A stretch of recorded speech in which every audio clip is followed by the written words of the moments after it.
Doctor Sarvesh Kumar सुयस, news editor, Kanpur संवाद news network. आज के राष्ट्रीय समाचार बुलेटिन में आपका स्वागत है।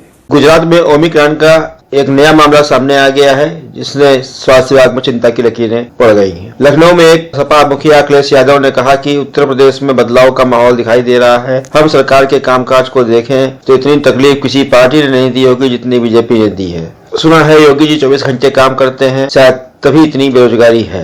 यूपी के चंदौली में मुख्यमंत्री योगी आदित्यनाथ ने सपा पर आरोप लगाते हुए कहा कि सपा राम भक्तों पर गोलियां चला सकती है और राम जन्मभूमि पर आतंकी हमला करने वाले आतंकवादियों की पैरवी करके उनके खिलाफ दायर मुकदमों को वापस लेने का काम भी इसी समाजवादी सरकार ने किया था। चंदौली में योगी आदित्यनाथ को ज्ञापन देने जा रहे सपा कार्यकर्ताओं की पुलिस से तीखी झड़प हो गई। पुलिस ने मामूली लाठीचार्ज कर सभी को काबू में किया।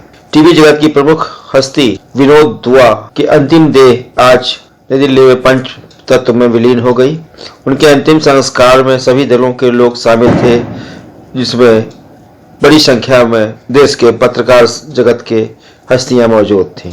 पत्रकारों ने कहा कि मीडिया लोकतंत्र के मुखर आवाज या बेबाक आवाज पत्रकार विनोद दुआ का यूं चला जाना 2021 में के अंत में सभी को साल गया है।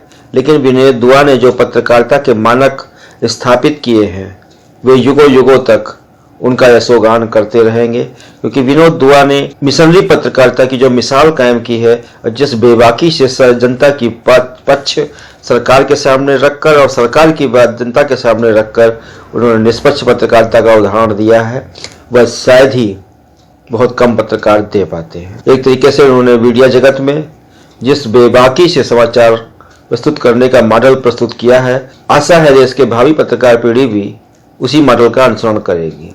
हरिशंकर विद्यार्थी पत्रकारिता शोध केंद्र ने भी विनोद जी को अलविदा करते हुए कहा है कि आपके विचार मीडिया जगत में भावी पीढ़ी को हमेशा प्रेरित करते रहेंगे।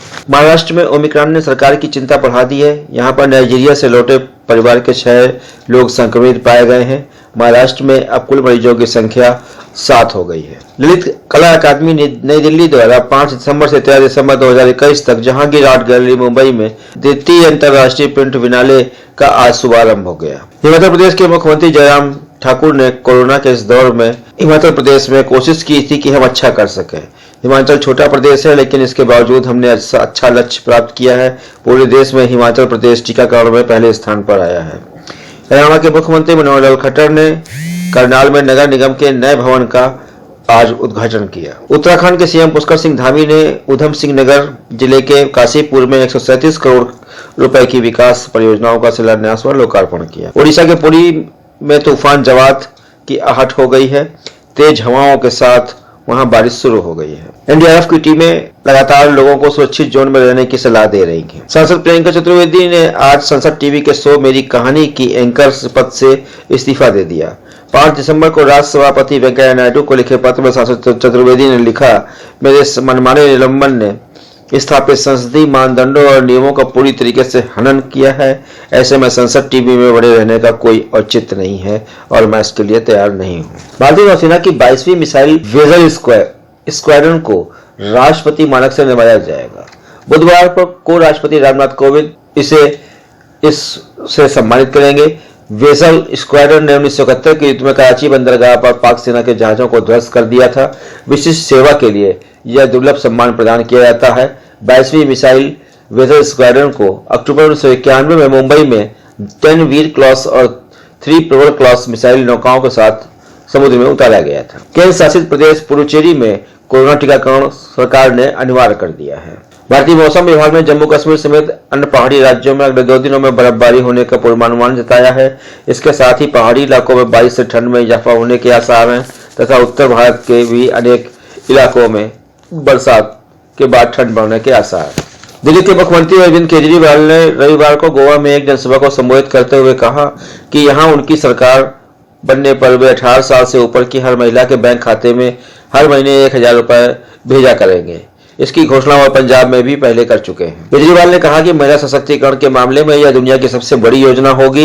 उन्होंने कहा कि महिलाओं के लिए एक गृह आधार लाभ को 1500 रुपए से बढ़ाकर 2500 रुपए कर दिया जाएगा। त्रिपुरा स्टेट राइफल टीएसआर के एक जवान ने सोमवार सुबह अचानक अपने साथियों पर मशीन गन से रातों गोलियां बरसानी शुरू कर दी। फायरिंग में 2 जवानों की मौके पर ही मौत हो गई। घटना त्रिपुरा के सेफाजला जिले में कोनाबेन के माधोपुर में ONGCS में हुई। हमलावर बरामद जवान सभी TSR की बटालियन के थे।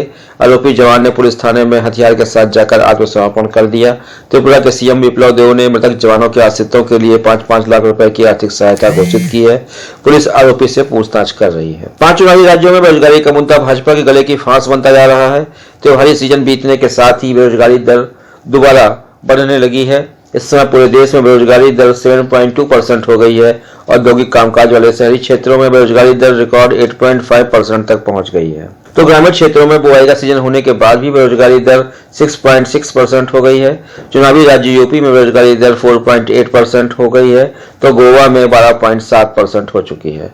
भाजपा शासित इन राज्यों में सरकार को बेरोजगार युवाओं का गुस्सा झेलना पड़ सकता है, जो आगामी चुनाव में भारी पड़ेगा। बेरोजगारों पर हुए लाठीचार्ज का मुद्दा उठाते हुए भाजपा सांसद वरुण गांधी ने कहा है कि बेरोजगार युवा भी भारत मां के बेटे हैं, लेकिन कोई इनकी सुनने को तैयार नहीं है। यदि आपके बच्चे होते तो क्या आप तब भी इन पर लाठी बरसाते? वरुण गांधी ने इस घटना को लेकर एक पत्र भी जारी किया है। आज की राष्ट्रीय समाचार बुलेटिन में बस इतना ही। कल फिर मिलेंगे। धन्यवाद। शुभ रात्रि।